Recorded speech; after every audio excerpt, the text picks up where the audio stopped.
Hey everybody, what's going on? Hexlex here. I got another Master Duel video for you. So, we're coming back to our Spright Punk list from a couple of days ago, but this time I have a very exciting update. I actually just got top 16 with this in MCS week number 14, and by just I mean I literally just finished playing my top 16 match about 20-ish minutes ago. So, coming right off of the tournament, bringing this tournament report / primer for the deck to you all here. So, we did already cover a profile, like I said, a couple of days ago, but I have been working on the list a lot since posting that video, and I have an updated list here. We're going to go through some combos after I break down the list a little bit and explain like what everything is doing here and why we're not playing some stuff we were playing before. And then after that, we're going to see the replays of our tournament games. So, let's go ahead and start with the deck proper. So, we have obviously two main engines going on here, right? Spright and Punk. Now, you might think at first glance that these two don't really have a whole lot to do with each other. They are trying to do relatively different things. However, the new card Assault Synchron actually unites them very cleanly. We're able to use Assault Synchron as that kind of bridge and allows Spright to get involved in some more synchro plays. This deck is actually somewhat inspired by like Bestial Spright Synchro decks, but obviously we don't have the Bestials here in Master Duel just yet, so we're making do without them for the time being. That said, this deck is still very strong and capable of putting up some very powerful end boards. So the Punks, we're playing 3 Amin, 3 Foxy Tune, 3 Ogre Dance. We have 1 Deer Note and then 2 Emergency Teleport. That's going to be our Punk engine. We're really ideally looking to open with Amin and or Ogre and or a Teleport pretty much every single time. We're definitely not afraid to use our normal summon for Amin here either, because pretty much everything else just special summons itself. There is the occasion, depending on your hand, where you may want to normal summon Assault Synchron, so that way you're not locked into Synchro summoning, but that's pretty rare. Most of the time, this is going to be just about the only thing you want to normal summon is Amin, right? So, in addition to that, we have, of course, well, the other titular archetype here, that's going to be Sprights. It's funny, I've noticed that in like pie charts and breakdowns and stuff, this is getting labeled as a Spright deck. I definitely think of this more as like a Synchro toolbox deck than like a Spright deck. The Sprights we're really only using as an engine here, and although we can end on boards that look like Spright end boards, we're not as like fleshed out in that playstyle as a pure or more dedicated Spright deck. But for the Spright engine, we just have the 3 Spright Blue, 1 of each Jet, Red, and Carrot, and then 2 Spright Starters. So, really, Spright Blue alongside Amin and then Assault Synchron is a card we're looking to open literally all of the time. Jet, we're only playing a single copy because it's not actually that great here. Jet can grab Spright Starter, but Spright Starter is going to 2-lock us, and we don't want to be 2-locked until the very end of our plays. We do still want both Red and Carrot, though, as we'll often have both of these on our end board, or at least ideally that's going to be the case. And then we have 2 Spright Starter. We're not playing Smashers because, again, we're not really looking to have like a whole lot of Spright stuff on our end board. Not every single time, anyway. I was playing Smashers initially, but ultimately decided it was too inconsistent. I was only playing 1 starter for a little while, but I actually put the second one back in because there's a lot of the time where you do actually want to open starter, right? Like if we go for our regular plays and they get disrupted, then it's pretty easy to just activate starter and then set up a bit of a Spright board to give yourself a little bit of resilience in that regard. We're also, like I said before, we're only playing 1 Jet. We're just not playing as much of a fleshed out like Spright deck because I found that in testing, the deck was trying too much to do Spright things, but again, that involves being 2-locked a lot of the time. We don't want to be 2-locked. So, as far as the rest of our kind of miscellaneous non-disruption cards go, we are playing 3 Assault Synchron, of course. This is the heart and core of the deck. And for that reason, we're actually playing a complete playset of 3 tuning here. So this might seem a bit extreme at a glance, and I thought it was too, honestly, at first when I put in all 3 tuning. But I did play without any tunings at first, just because it was a UR and I didn't want to commit to crafting them.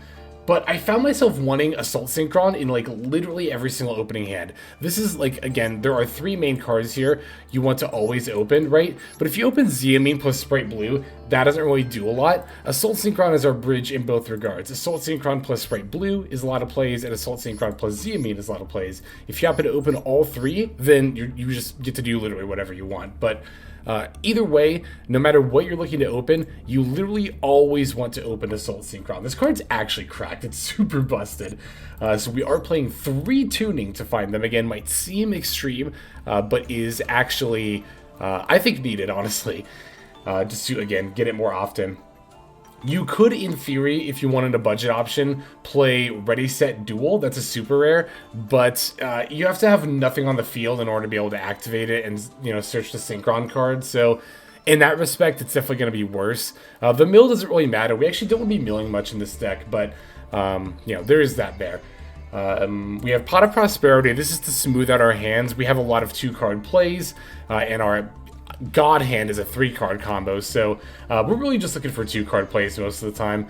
This is just, you know, if you open Prosper and then one of these 3 cards, Prosper's here to help you find the other pieces that you're missing there. As far as what you want to be banishing, on turn 1, I usually just banish Herald of the Arclight, along with the Knightmare Unicorn, and then it kind of depends sometimes, honestly. I'll usually just banish the Dark Charm, or Gloomy. You can banish Chengying. You don't use this very often. You can banish Hope Harbinger. This is a bit of a win more card. I didn't actually end up summoning this in the tournament. But I think most of the time, in order to play it safe, Herald, Dharc, and Knightmare Unicorn is the way to go. Although, to be fair, I did summon Chengying and Hope Harbinger less than Herald in the tournament. I did summon Herald once in top 16, but yeah, it just some combination of those cards really are what you should be banishing with Prosp. We can't really afford to banish 6. Don't try to do it. Just banish 3. And then finally, we have Caligo Claw Crow. This might seem like a really weird card to have in this deck, but it actually is kind of like Assault Synchron in that it can act as a bridge between our Spright and Punk engines.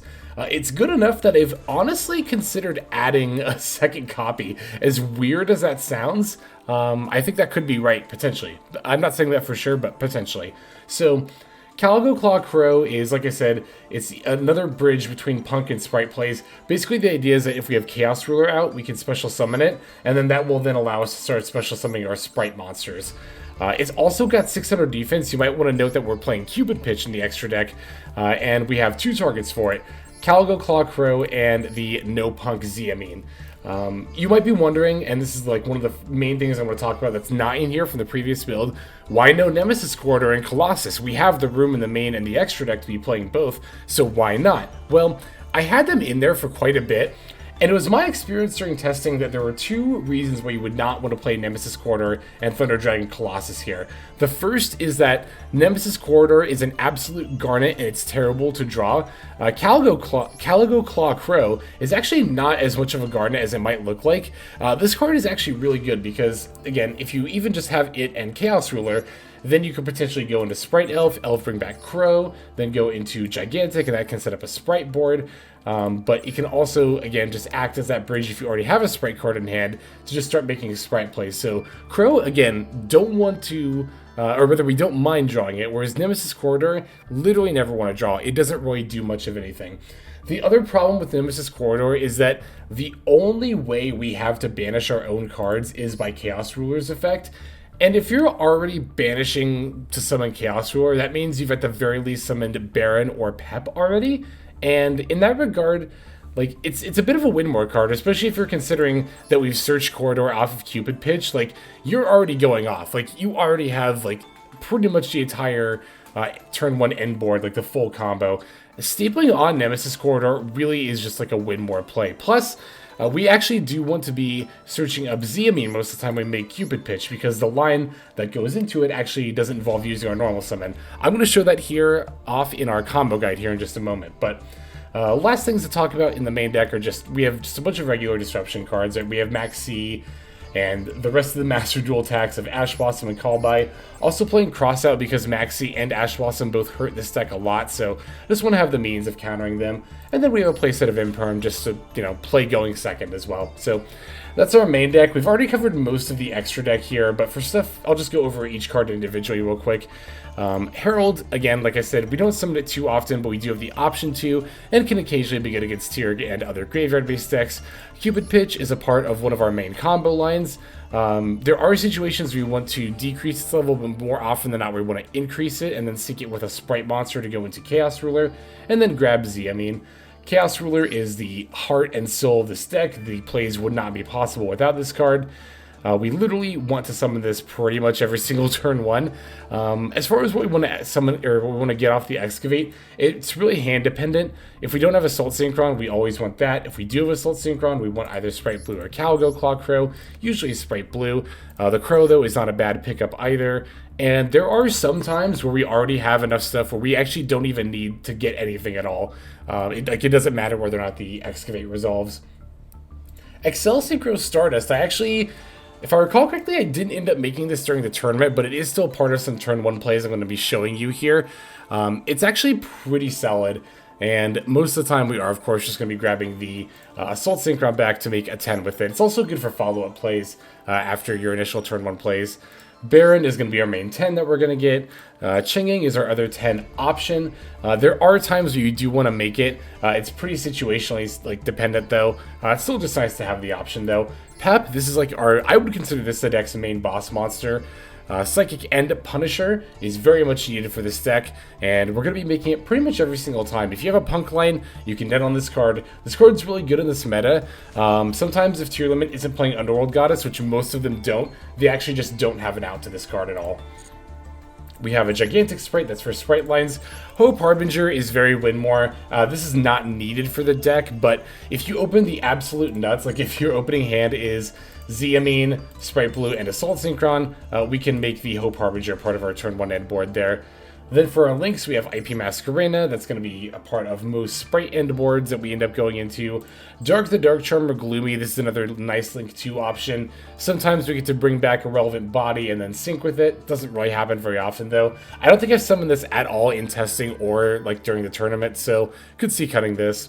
2 Spright Elf, I do think you need 2. There are a lot of times where you want to go into 2 on your turn 1 end board if you're doing a lot of Spright plays. Knightmare Unicorn, this is one of our 2 IP targets. It's the one we go into less often, and then Max being the other one. Although we really don't go into either of these very often. We don't really end up using the IP line too much. I could even see an argument to cutting these, to be honest. Okay, so there's our deck. Now, before we take a look at some of the tournament games, I want to quick go over some of the combos that this deck can do to give you an idea of what all is possible with this deck. So let's go straight into some combos here. Okay, so for the first combo, I'm going to show you what you can end on if you open with Assault Synchron and ZME. Now, like a lot of other combo guides I do, this is going to be an insular combo, meaning we're going to assume all these other cards are just complete, bricks and they're not anything at all. Let's assume you only have Assault Synchron and ZME as the only really relevant plays in your opening hand. So, we're going to start by normal summoning our Amin and then activating her effect. We're going to pay 600 life points and then add the Foxy Tune. Next, we can then activate our Foxy Tune's effect. We're going to send her from our hand to the graveyard and then another card as well. I'll just go and pitch this Ogre dance here. We're going to want to special summon Noh-P.U.N.K Deer Note. Alright, now from here, we're going to go ahead and Synchro summon. We're going to Synchro using Amin and our Deer Note and go for the Chaos Ruler. So, up to this point, this has all been a 1-card combo. Amin by itself can get you into Chaos Ruler for the Excavate. We then, of course, get to use our Deer Notes effect to bring back the Amin as well. That alone is enough to make Pep, even if you whiff on the Amin Excavate and have nothing else in hand. So that is a 1-card combo you could do right there. Amin by itself just ends on Peps, like again Punisher, but we're going to be looking to do a little bit better than that. We can do that with Assault Synchron here. Now, since I already have Assault Synchron, I'm definitely looking to excavate Spright Blue, which we actually did get. But again, for the purposes of this play, let's assume we did not get the Spright Blue there. So, Spright Blue, though, would very much extend our plays. So now that we have these two on the board, I'm going to go ahead and special summon my Assault Synchron, taking 700 points of damage. Again, if we were playing with blue, this is where we'd summon it. I'll try to show that line off later, actually, but now we're going to want to go for our Baron using Assault Synchron and the Chaos Ruler. Go throw Baron in the far left over there. Placement does kind of matter here. I like to put Baron on the far left and then Pep on the far right. Although it doesn't matter too much, I think that's a slightly optimal way to do it. So now I'm going to activate Chaos Ruler's Graveyard's effect. Let's go ahead and banish Foxy Tune and Ogre Dance. It is important to try to have another Dharc besides that Assault Synchron in your graveyard, because we do want that Assault Synchron for follow-up here in a minute. So now we're going to go ahead and sync these, the Amin and Chaos Ruler off into our Psychic Punisher. Because our Chaos Ruler is a Dragon-type Synchro monster that was banished while we controlled it, that's going to proc the Assault Synchron, we can banish it from our graveyard, and then special summon the Chaos Ruler once again. So this is what your end board looks like with Amin plus Assault Synchron. You get the Baron, Chaos Ruler, and Psychic Punisher. Also note that Chaos Ruler, because it was not special summoned by its own effect, will actually go to the graveyard when it leaves the field. So during your next turn, you could even bring back Chaos Ruler yet again if you wanted to. And then that's a 2-card combo, so we still have the other 3 cards in our hand. So that's, again, Assault Synchron plus Amin. Let's go and take a look at another combo line here. Okay, so the other 2-card combo that I wanted to show off here is I wanted to show off what happens if you open with Spright Blue plus Assault Synchron. Now, we actually have, like, the complete combo here. Like, we can do whatever we want with this hand, assuming there's no interruption, but because we have Amin as well. But for the sake of argument, and the sake of example, I guess, rather, let's just go ahead and show off again just Spright Blue plus Assault Synchron, which we are first going to grab with our tuning here. Alright, and now we can activate the Assault Synchron's effect to special summon itself from our hand. Do keep in mind that while this is on the field, while you've summoned it this way, you can only Synchro summon. So, as I mentioned in the profile, there is a very, very niche case where sometimes you want to normal summon this, but that very rarely comes up, and you definitely don't want to do it here. So we activate Assault Synchron to special summon from hand. Now we're going to go ahead and special summon the Spright Blue because we control a level 2 monster. Spright Blue would normally just add Jet, but we already have Jet in our hand, so I guess we'll just get Red here. But most of the time, you just go ahead and add Jet. Now, we can special the Jet and use Jet's effect in order to add Spright Starter. But we definitely don't want to be activating this Spright Starter yet because that will 2-lock us, and we have a lot more to do before we're going to get 2-locked. So now we're going to Synchro Summon for a Cupid Pitch. We'll use Assault Synchron and either one of our sprites, it doesn't really matter which one. Throwing out the Cupid Pitch, we want to activate the Cupid Pitch's effect to increase the level. So that way we have a level 6 tuner and a level 2 non-tuner. Now we're going to once again go for our Chaos Ruler and sync for 8 in doing so. Alright. So this is actually a situation where it doesn't matter what we, if we excavate anything or not, if we end up batting anything off of these excavates of Chaos Ruler. There is one thing that you do want to note while you're excavating here, and I've actually thought about deck building to account for this, but if you mill the Deer Note, that is going to be a little bit disruptive to our plays. So there is a consideration to adding a second Deer Note, but it's a very niche case, and we already don't really have too hard of a time not milling it. It's only 1 in about 30 cards. So as you can see, we didn't hit anything off our Chaos Ruler. Complete whiff doesn't actually matter because we don't need to hit anything. What we're going to do now is we're going to use the Cupid Pitch effect, and we're going to be adding our Amin. If we had already used our normal summon, or if we already had Amin in hand, again, we do, but for the sake of example, let's assume we don't, then you could add Caligo Clawcrow for further extensions and make it easier to go into Spright plays. But again, for the sake of example, for the 2-card combo, we'll add Amin. Now, you might have noticed, we actually have not used our normal summon yet, so let's go ahead and do that. I will normal summon Amin and activate her effect. We're going to be adding, normally you'd want to add Foxy Tune here, so I guess we'll just go ahead and add another copy of that, even though we already have one. Alright, now let's go ahead and activate the Foxy Tune effect. Going to send Foxy Tune, and we'll just send the other one, why not? And we'll use that to special summon the Deer Note from our deck. Now we're going to go ahead and Synchro Summon for level 8 for our Accel Synchro Stardust using Amin and Deer Note. Again, zone placement does actually kind of matter here. I like to leave the far ends and the middle open, so I guess I'll just put Accel Synchro Stardust right here. Alright, now we get to activate both Accel Synchro Stardust as well as Deer Note, so we get 2 tuners back here. We're going to use the Deer Note to, of course, get back our Amin, and then naturally the Accel Synchro Stardust. That's going to go ahead and grab us our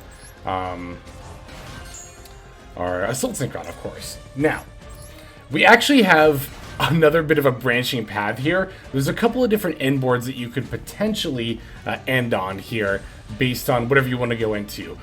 We could end on either Baronne, Pep, and Hope Harbinger, or we can end on Baronne, Pep, Elf, and either Spright Red or Carrot, whatever I want to summon off of starter, with the ability to summon something else back with Elf as well. As far as which I think is better, I tend to value the Monster Negate a little bit higher than the Spell one in this meta. The Monster Negate is also flexible in that you can choose whether or not you want to destroy, so I generally advise going for that. And I'm going to show that line, but again, if we wanted to, we could just go Synchro Assault and Chaos Ruler into Baronne, then banish for Chaos Ruler, bring it back, sync Amin plus Chaos Ruler into Pep, Assault Synchron activates, bringing back the Chaos Ruler, overlay Chaos Ruler and Accel into Hope Harbinger. That's how you do that line, but I'm going to show you how to do the other one. So, we're going to start not by synchroing, but by linking. We're going to take our Assault Synchron and our Chaos Ruler, and we're going to link them into our Spright Elf here. Looks a little bit weird to do that, but it's fine, because we can just use Spright Elf to bring back our Assault Synchron. And then now we can use Chaos Ruler's effect to bring itself back. Let's go ahead and banish the Foxy tune, and it doesn't really matter which one we banish. We'll just banish Jet.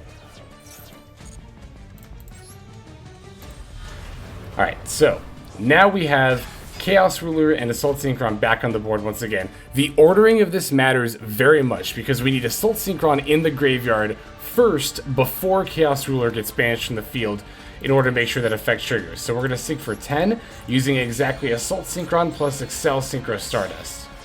Now we get to throw a Baronne in this zone right over here. Now that we have the Assault Synchron established in the graveyard, let's go ahead and sync the Amin and the Chaos Ruler. If you sync Assault Synchron and Chaos Ruler, and the Chaos Ruler gets banished, Assault Synchron won't activate because it wasn't in the graveyard when Chaos Ruler got banished from the field. However, because Assault Synchron is already in our graveyard, that's going to work here. Now we get our Chaos Ruler back. I can just go ahead and throw that right over there. And then if I didn't already have it in hand, this is where I would just use Spright Starter to go into Spright Red and special into the other Elf zone here. You could, in theory, also link these two, or not link, you could overlay the Spright Elf and the Spright Red into Gigantic Spright. You'd want to put that in the extra monster zone if you were doing that. Then use Gigantic Spright to get out another Spright from deck, link those off into your other Elf, but I think that's a little win more and doesn't really accomplish too much here, but, you know, because we happen to have the extra Spright Red here, we can use Starter to get out Carrot. And this is where one of our turn 1 inboards like to end on here, and ideally this is what they are going to look like. You can achieve this again through this combo line, or if you have the Punk line plus some Spright stuff, you can end on an end board that looks more like this as well. So, those are the two main 2-card combos of Amin plus Assault Synchron and Spright Blue plus Assault Synchron. Now that we've covered some basic combo lines that this deck is capable of, now I'm going to go ahead and hop straight into our tournament games, and I'll show those off to you. Okay, so now that we've seen the combos, let's go ahead and head over here to replay. And yeah, we've got all of our Swiss games as well as games 1 and 3 are the ones that I saved from top 16. So let's go ahead and take a look at all of these here. I am going to throw them in fast forward, I think, just to make sure that this video isn't too long. I'll go ahead and slow down and explain when things get more interesting, but I'll try to keep things at a reasonable pace here. So, round 1, I played against Goaty, also pronounced Fish, which is a relatively popular new archetype. Despite that, this is literally my second time ever playing against it. And we actually went second here, so things were looking a little bit dicey initially. Our opening hand looks fantastic. This would have been a phenomenal going first hand, but Going second, it's a little bit more dicey, like I said. So, opponent's going to start off with Beautiful Princess. I'm going to try to Ash Blossom that, but my opponent does actually have the call by for it. And look at the rest of their hand. Wow, they're kind of stacked. They have Maxi, Imperm, and then the Field Spell to make sure they get off the rest of their plays. It doesn't look like they actually did much here, but trust me when I say they do actually end up doing a lot more stuff. Godu usually just does it on your turn. So, I'm going to start with the Prosperity here to see if I can find some more gas, and I do in the form of Spright Blue. So, this hand is looking really good. This is looking like a, if we can push through our opponent's Disruption, a do whatever we want hand. So, at this point, I'm going to cross out the Maxi E-Telly for the Amin, and then go for that, the Impermanence. So now, all their Disruption is gone. One thing that's actually not shown here is that I did move to Battle Phase here, which is why my opponent used their Pacey's effect. Obviously, if the Battle Phase had gone through, then I could have just battled over Pacey's, and then they wouldn't have been able to Synchro at all during my turn. But in response to me moving to Battle Phase, they're going to Synchro here for the Arianopis. That's going to banish and then summon another tuner, which is then going to Synchro for the Lovelace Synchro, the Oxon. That's going to banish both itself and the Amin, which looks bad, but this is actually fine. I can definitely still, as we saw before, make plays with just Assault Synchron and Spright Blue. Now my opponent is totally out of Disruption. You can see they had actually a phenomenally stacked hand there. Again, they had Maxi and Imperm on top of their regular plays, but we still managed to push through it. And moving forward, we shouldn't have too much trouble being able to out our opponent's board and even set up some disruption for their turn as well. This is definitely one of those hands where we get to make good use of Caligo Clawcrow. Gonna go into the Spright Elf next. That's mainly just to get the Chaos Ruler banished to bring it back. Now I get to make a blue and then go for a Gigantic here. That's going to allow me to pull out the Carrot from my deck. I get to use Baronne to blow up their Synchro, and then my opponent's just going to go ahead and concede pretty shortly after that. So, yeah, as you can see, once we pushed through their initial turn 1 board, we were able to find not only a lot of disruption for their plays, but also an OTK as well. Cool thing about this deck is that you can often bait people into using all their disruption with your Amin line, and then if you have like a Spright line afterward, you can just go into that. So that was round 1. Round 2, we faced off against Branded Tri-Brigade, which I could not even tell you the last time I saw this deck. Was really cool to see it. I'm sad to have had to have played against it and turned beaten it, but as you can see, we do end up going second here yet again. So my first 2 rounds, losing the coin flip on each, but is ultimately going to be not that bad. Our opponent's hand is, it doesn't look that great, but it's actually still going to be capable of getting them into pretty much their full turn 1 board there. Looks like they're going to start with, let's go ahead and throw this in fast forward. Yeah, it's starting with Nerval into Almirage, using that to get their Karos online. Then going into Ferrigit. Ferrigit gets to summon the Nerval. Then going into Vert Anaconda. But before we use Vert Anaconda, we're going to be setting up our extra monster zones so that way we can go into Bear Bum. This is what allows the Branded Tri-Brigade deck to end on both Mirror Jade and Revolt. The thing to note here, though, is that my opponent's Revolt is actually not going to end up being live because they only have 2 monster zones open. Well, I guess they could go for Rugal, but they can't go for Shuri here. So I'm going to start by normal summoning Amin. That actually does end up baiting the Mirror Jade. And then I'm going to E-Telly. Opponent does have Maxi, but at this point, I'm pretty committed to push through it.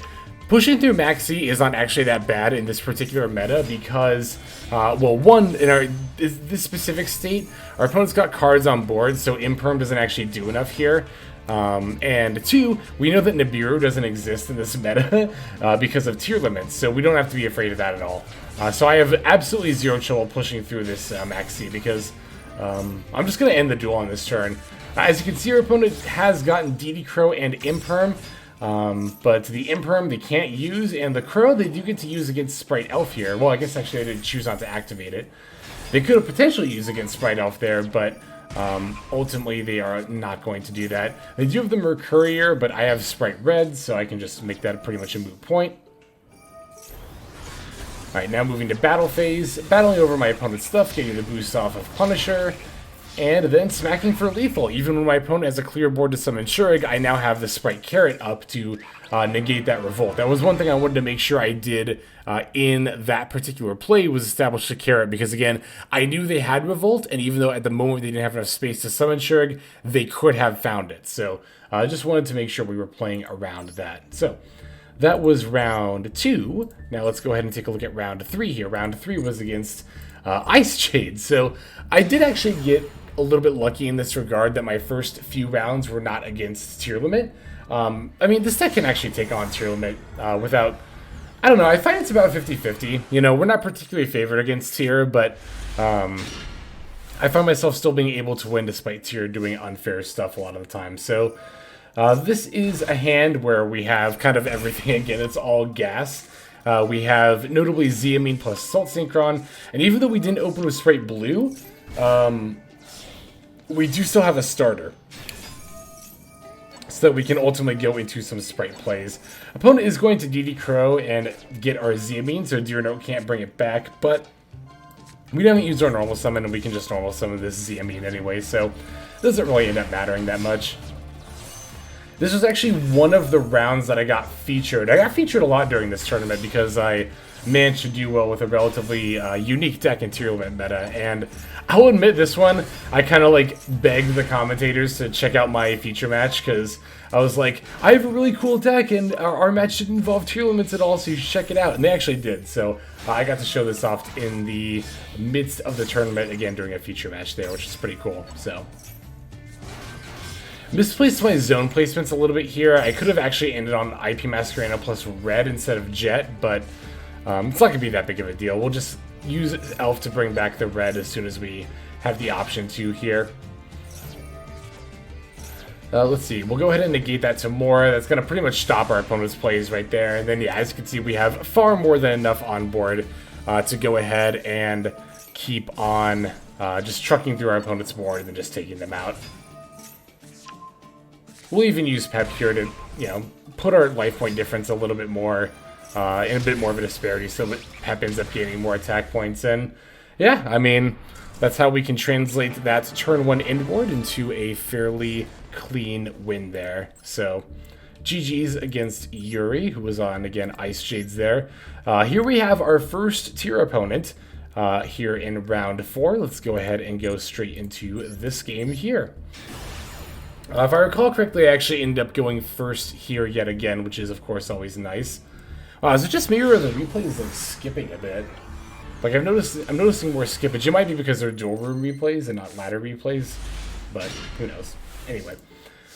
So yeah, I have Italy plus Spright Blue. Although we are missing the Assault Synchron to bridge, you know, we do have a chance to find it with our Chaos Ruler here, so hopefully that will be the case. Fortunately, our opponent did not open any disruption here, thank God. So we have a clear shot to our pretty devastating turn 1 end board. And if we look at our excavates, we actually do not end up hitting a bridge there, which is unfortunate. So we're going to have to go for Psychic End Punisher, and then just normal summon our Carrot, and then special summon the blue. Really would have liked the Assault Synchron to have been able to throw a Baronne in here as well, but you know what, Pep plus a Spright end board, we'll definitely take that here too. I'm going to use my Spright Starter here to get an extra material, so that way we can keep the red on board, but still go for IP Masquerena. And then, as soon as we have an opportunity to, I'm going to go ahead and fire off the Elf effect to bring back the Carrot. So, our opponent chained Maxx. I ultimately decided to throw out Maxx during the draw phase as well, just to play around triple attack. But our opponent playing Maxx does affect how we're going to use our disruption moving forward in this game. I'm actually not going to be looking to use IP Masquerena to go into Knightmare Unicorn or Avermax, because it would give my opponent an extra draw. We don't really need Avermax, we already have a Towers on board, and Knightmare Unicorn spin could prove useful, but I think between Red and Carrot, we should be good. And we also have the Maxx as well to dissuade our opponent from playing too much here, or like overextending. So, moving into this turn, our opponent's going to start with Shiren. I will negate the effect but not destroy Shiren, just in case they have a tier monster in their hand as another card here. And they do, they end up normal summoning a Merly. With the Merly, they only end up hitting the Beast, Poly, and Gravekeeper's Trap. So, thankfully, they did not end up hitting anything relevant there. Battle phase, we're going to slam the Merly into the Punisher just to get their life lower so that our Punisher is no longer unaffected by card effects. And then just set 2 cards before passing. So they do have a Havness in hand. Looks like they're going to rely relatively heavily on that in order to make plays. I'm going to activate the Elf effect, but and then when my opponent uses the Havness, I'm just going to go ahead and negate it. Going to opt once again not to destroy, just to negate. And then yeah, from there I just switch everything to attack mode and smack for lethal. Opponent realized that was just going to be the case and ultimately decided to just concede right then and there. So looking good. All right, there are our first 4 rounds. So at this point in the tournament, I was feeling really, really good, right?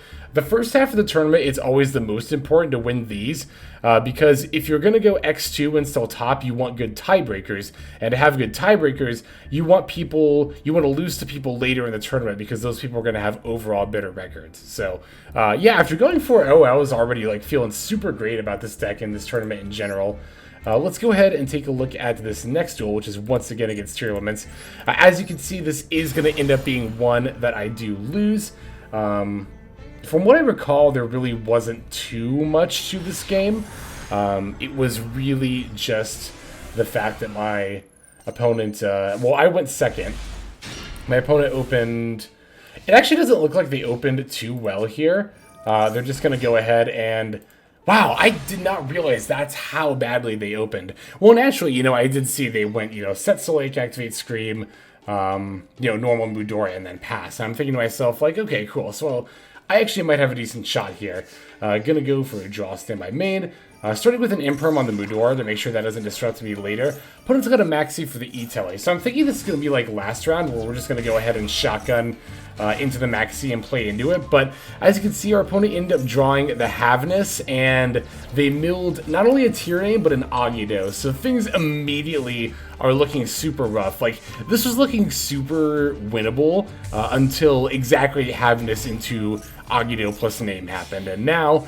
well, now Tier Limit things are happening, so...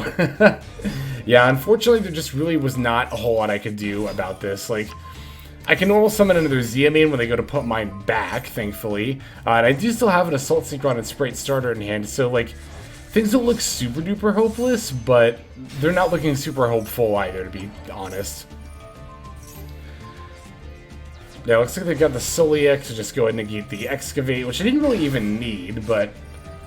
well, now they get to fire off another fusion summon because of the Kaleidoheart activating. Roll Close is going to negate and destroy the Assault Synchron. That's actually going to proc another Rhino-Heart from summoning, or allow one to summon here, rather.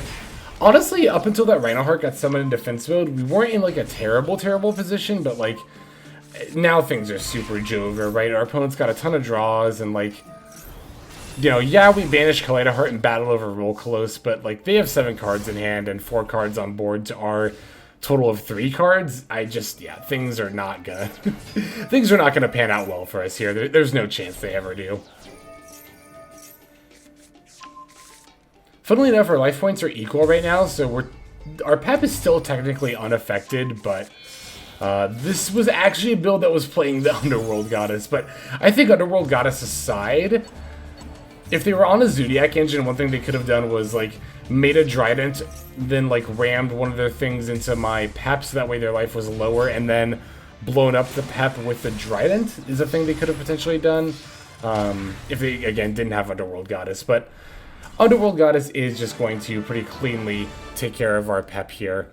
So, we're in the Tier 0 meta. It definitely happens. But we have plenty of other games against Tier Limits. Actually, like, I guess show my opponent's list a little bit longer. Fairly standard list with the Exchange and Gravekeeper's Trap engine added. But yeah, speaking of Tier Limits, we have another game against them. So let's go ahead and dive straight into that now.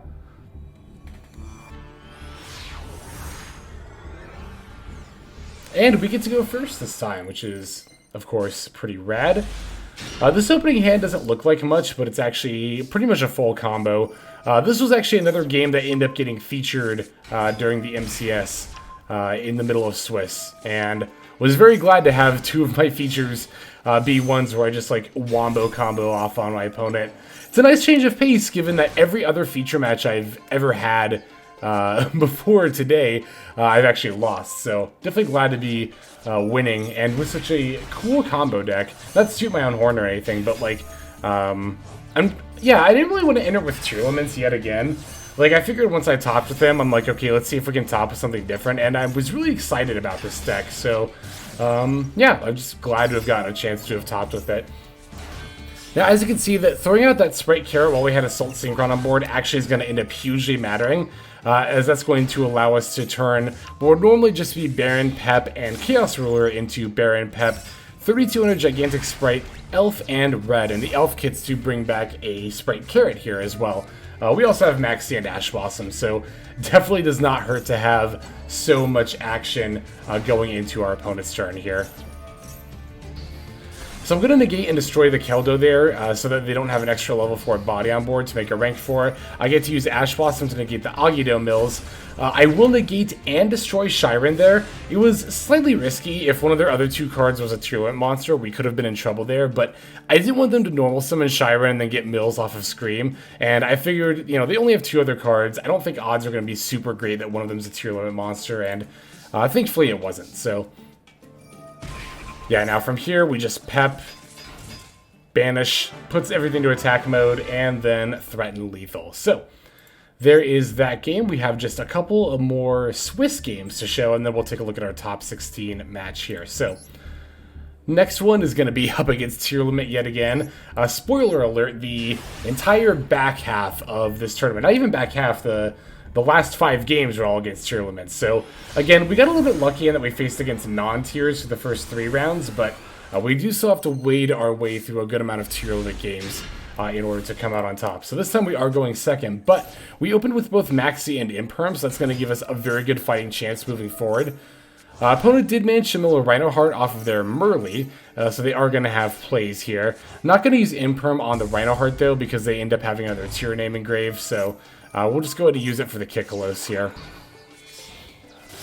Looks like opponent is going to link off for a Spright Elf before setting what turns out to be a Droplet, and then passing with 2 DD Crows in hand. Now, I assumed that this was Solic when I was playing here, as you generally should against tier limits.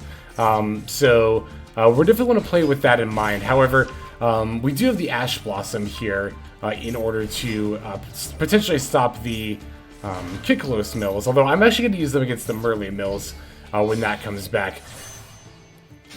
I thought to myself, you know, if this ends up not being Solic, then I'll definitely wish I would have Ash Blossomed the Merly, and if it ends up being Solic, then they're going to get Mills either way, so I figured we'd use Ash against the Merly. Opponent does have a Crow to stop the Amin from coming back, but thankfully we still have Assault Synchron and a Spright Blue in our hand, so we get to just completely and fully go off here. And not really have to worry about what our opponent's doing. Opponent is also going to DD Crow the Chaos Ruler, but I ultimately decide to let that resolve. I'm not going to Baron it. Again, assuming that my opponent's last back row could be Solic, I want to save Baron to potentially utilize against that. Although, as time went on, I kind of realized it probably wasn't Solic. I feel like that would have gotten used sooner. Here they reveal that it's actually going to be Droplet. Thankfully, we get a replay, and we don't have to crash our Gigantic Spright into their monster. But yeah, I did end up using the Baron negate, so now we have a monster negate, a spell trap negate, and an Omni negate moving into our opponent's turn.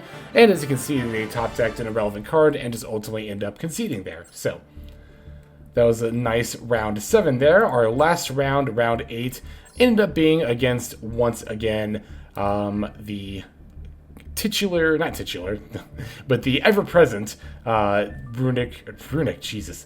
I'm running on fumes at this point thinking about Yu-Gi-Oh! After the tournament and then this. We're up against the ever-present Ishizu tier limit. This one's going to be utilizing Ghost Reaper and Winter Cherries, which is going to slightly come up, but not really during this game here. So let's go ahead and take a look at this duel against tiers. As you can see, I did end up losing this last round, but thankfully, with tiebreakers being X1 and X3, I finished X2 and finished in 12th place overall, which was enough to get top 16 there. So we did open Maxi turn 1 again, but our opponent opening Pearl Reno is going to pretty much make that Maxi not invalid, but they only get to give us 1 draw, and they still get to, you know, start with Kikalos and Solic here.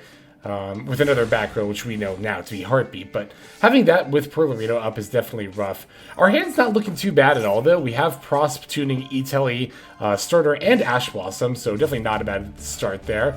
Going to use the Prosp to grab Spright Blue, Tuning to grab the Assault Synchron, of course, and now E-Telly into Amin. We, in theory, have the full play here. So I actually end up not Ash Blossoming the Maxx here. I decide, you know what, I'm just going to go ahead and try to play through it in OTK anyway. I figured, here's what I was thinking, right? It might look really weird to not use Ash Blossom against Maxx there, but here was my thought process, right? My thought process was that, you know, I can use Ash Blossom against the C now, and they can draw cards. The only thing they can really have that could really mess me up here is a Havness. They might have like a DD Crow or something, but I really wasn't anticipating too much. They can't Imperm because they have cards on board. So I figured the Maxx draws were not going to provide too much that would threaten except for one of two Havness left in the deck, right? Whereas the Kickalos to Mill 5, that definitely threatens a lot more here. So that was my thought process between not chaining Ash Blossom to Maxx there. I figured Kickalos' Mill 5 was actually more threatening than Maxx drawing here. And again, I've already OTK'd through Maxx once and also a lot during testing as well. So I figured we'll just try to push through it here again. Plus, we can also potentially use Ash Blossom to stop the Havness from hand if we think that is more important. So, opponent ends up using the Ghost Reaper and Winter Cherries. Yeah, that's what it's called on Spright Elf. Totally fine. Wasn't even going to go for that here. Definitely going for Pep.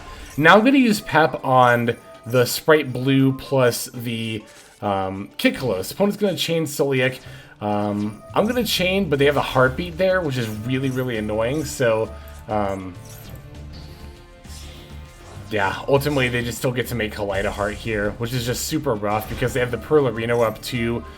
Even though my End Punisher is unaffected, they still get to just take care of my Chaos Ruler and Baron.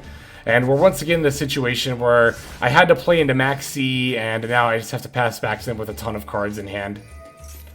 There's a chance, I mean, our Pep is unaffected, and if they're not playing Chaos Ruler, it could potentially be hard for them to out that, although they actually end up having an inadvertent out we're going to see here in a minute in the form of Cyberstein paying 5,000 life points to get themselves lower life points than me. So, yeah, you know, even with a build that's not playing Underworld Goddess, so I guess maybe our opponent is, I don't know, I didn't pay that close attention, but even if our opponent's not on Underworld Goddess, as you can see, they do still end up having the out here. That's the thing, you can't rely on solely Pep to win the game against Tier Limits. There are some times where Tier just does not have an out at all to Pep, but between some of them do just have the out in the form of Underworld Goddess. Stein can get their life points low enough to turn off Pep, and sometimes they can end up having the just like triple, not triple tactic talent, but Pep only protects against activated effects, so there are some niche cases where continuous effects can ultimately bring Pep down as well. So we end up going 6-2 in Swiss, losing rounds 5 and 8. That it was enough to put me in 12th place, which is pretty rad. So yeah, because I can only save 10 games here, I only saved games 1 and 3 from our top 16 game, which was once again here, as you can see, against Tier Lament. So let's go and take a look at game 1. Game 2, I'll just tell you right now, it wasn't super eventful. My opponent went first. I opened DD Crow as Disruption, which I used when my opponent summoned Rhino Heart, but they ended up having like a Shyren in hand, and it just wasn't enough. So I did ultimately end up losing game 2. But game 1, we won the coin flip, so we got to go first. And we opened Amin plus Assault Synchron. So we're just going to go ahead and go for our same end board that we showed off in our first combo line, more towards the beginning of the video there. They do have the Imperm for the Chaos Ruler. This was pretty annoying because I could have potentially found a Spright Blue here and like gone way more off, but we still get to end on Baron Pep Chaos Ruler, so can't complain about that. And also throw down this E-Telly too, because why not? So, alright, opponent's gonna try to use the Heartbeat on the E-Telly. I'll just go ahead and chain in and grab that Amin from deck. They then moved to use the Mudora effect. That's fine. Pearl is much less fine. I'm just going to go ahead and negate and destroy that with Baron. And then, as you can see, after that, they didn't have anything else left after. So, yeah, that's game 1. Went by pretty quickly there. Like I said, game 2, I did end up losing, as, again, my only piece of disruption was the DD Crow. And I did not end up drawing it. Oh, I never showed off my side deck, did I? We'll show that off here after this next top 16 game. I end up sighting in for game 2. I sighted in 3 DD Crow and 3 evenly matched, and then I sighted out 1 Punk Ogre, 3 Tuning, 1 Prosperity, and 1 Spright Starter. So for game 3 going first, I sighted... What did I side? I ultimately ended up sighting out from the main deck, sighted out Imperms for Dimensional Barriers, and then sighted out Prosperity... and a starter, I think, for DD Crow, a Spright Starter. So, looking at this turn 1 opening hand, it's actually not too shabby. Going to start off with a tuning for an Assault Synchron, end up milling a D barrier. Went to activate Foxy Tune, and the opponent had Ash Blossom. Now, one thing you'll note here is that I did not negate the Ash Blossom with Call By. Now, that looks really weird, right? You might be thinking, Hex, what are you thinking? Why did you not negate that? You had the ability to. The problem is that, like... yeah, we can Foxy Tune and grab a Amin and then normal summon that and activate Amin's effect, but that doesn't actually go into a level 8 Synchro because we've already used Foxy Tune's effect. The best we could do is tribute Amin. Like, we could search a Foxy Tune or Ogre Dance and then sack Amin to summon one of them, but that was about all we would be able to do there. So I ultimately decided that instead of giving up both my Call Bys, because I would have had to have activated a Call By to negate the Ash Blossom and then discard the other one, because I still want my Spright Jet for plays here, and of course Assault Synchron too, I ultimately decided that here, I valued keeping the Call Bys for my opponent's turns moving forward a little bit higher. So, yeah, that's why I ultimately did not activate the Call Bys there. So, gonna normally Assault Synchron, Special Jet for starter. I'm gonna sync for the Herald of Arclight. This was the one time in the tournament, as you saw, that I did end up summoning it, because I figured it might be enough to stop my opponent from making plays, not just with the Omni-Negate effect, but more for the monsters sent from their hand or deck to the graveyard will be banished. So I was like, maybe this will be enough? We'll see. Opponent's going to start by activating Scream. I'll chain with Elf to grab the Carrot. Opponent's going to use their Fairy Tale Snow. I'm going to negate and destroy it with Spright Red just to make sure they don't go into a rank 4. Gonna also negate the Soliac Surge here for a monster, but unfortunately for me, they end up having triple attack. I really did not want to negate it here, but I thought, you know, I have to. So now we're both kind of in top deck mode. I managed to get a monster, so that's gonna let me go into Elf and then use Elf to get back Red. Arguably could have gotten back Carrot, but I decided Red was a little bit more important because I figured they had more tops for a monster to get them out of stuff, but... as you can see, they had Pearl-Reno of all cards to top deck. They topped the literal, actual best possible card. That's so rough. It's so super rough. Like, we have the Call Bys here to stop the Kelbeck and the Shiren, but our Rhino Heart still just gets to beat over Elf, and we're just not in that great of a position, unfortunately. We top deck Deer Note, which is not going to be enough to get us out of it. Yeah, like, I tribute some of the Deer Note and then link into IP to try to be cute here, but even then, Foxy Tune gets reduced down to 1800 because of Scream, so that still isn't enough to beat over Rhino Heart, and even if it was, as you can see, they had a Fairy Tale Snow. So, at this point, it was very much just Jover, right? Like, our opponent's going to get to do a bunch of stuff, but ultimately, it's like, not too much happening for us here, so... that's rough. Yeah, it ultimately came down to not only Game 3, but it came down to my opponent top-decking Pearl-Reno, the best possible card they could have hit off the top of their deck for the win here. So, still good games to my opponent, Yuya, here. You know, I'm not going to sit here and be like, oh, they only won because they got lucky. No. They obviously played very well to get to this point anyway. And they played very well during Game 2, which I didn't get to show here. So, very good games to you, Yuya. And that is going to be it for our top 16 finish here. Now, because I just realized, again, I didn't show it off earlier, let me go ahead and show off the side deck. It was pretty basic. I kind of threw it together Yeah, as you can see, just very basic stuff here. We have DD Crows against Tiers, regardless of going first or second. We have some back row hate in case we end up against like flows or exos that bring like dimensional fissures and stuff against us. Evenlies, these are for going second. Dimensional barriers are for going first. And then I just kind of threw in 3 triple tack. I figured sometimes we might want this going first, but I think I could have maybe picked some more impactful sideboard stuff. But yeah, that's going to go ahead and do it for this deck report / primer here for Spright Punk.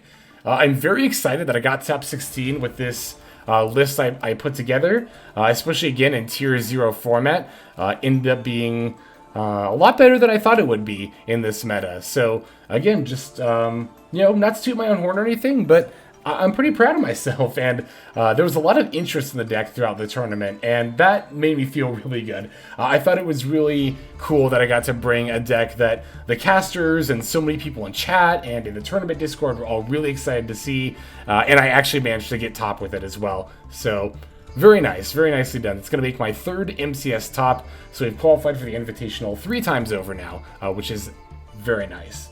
Alright, that's going to go ahead and do it for this primer / tournament report. Thank you if you watched all the way through, and best of luck if you want to try this list out yourself. And if you have any suggestions, feel free to leave them in the comments, because like this list I only actually really worked on for like I'm trying to think here, when did the pack, like from when the pack dropped, not even when the pack dropped, because the day the pack dropped I just played Naturias, and then Wednesday, Thursday, Friday. So I really only had 3 days of testing with this. So I really like where the list is at currently, but I do think it could be refined even further. So again, if you have any suggestions, I am very much open to them in the comment section below. But that's going to go ahead and do it. Let's just move now to our outro. Alright everybody, thank you so much for watching all the way to the very end of the video like this. That means a whole lot to me. Not just personally, but it's also a great way of supporting the channel as well. If you're interested in supporting the channel in other means, you can of course feel free to comment and or subscribe right here on YouTube. I'm always looking to the comments section. You guys leave some pretty awesome feedback as far as like constructive criticism goes when it comes to deck building, gameplay, channel content, all that stuff. So feel free to leave your opinion down there. I will be sure to take a look at that there. And then subscribing is going to be the best way to get notifications of when these videos drop. That does happen every day, by the way, so if you're looking for daily Master Duel content, you've come to the right place. And there are more places where you can get some daily Master Duel content. If you check out the description below, follow the top link over to my Patreon page. There, for just $5 a month, which is as much as you pay for a booster pack, you'll find a lot more value than a pack full of filler over there. We've got some previews for content upcoming here on the channel. We've got some exclusive games that are only posted over on Patreon over there. We've got some Q&As, and then you can also have your name featured in this lovely credit sequence where I thank all of the people who are helping contribute over there on Patreon. It's a huge support to the channel, and it really means a lot as well. So thank you everyone who is donating that is featured here on screen. And again, you know, it's not just a pure donation, you do get some more daily Master Duel content over there just for being a part of the Patreon. But I think that's about all the time that I have for today's video. Once again, I just want to thank you so very much for sticking all the way to the end of the video. Again, it just means a lot, as I do put a decent amount of work into getting these videos out every single day. But that's about all the time that I've got for now, so without further ado, this is Xlex. I'm signing out, and I hope you have a fantastic day.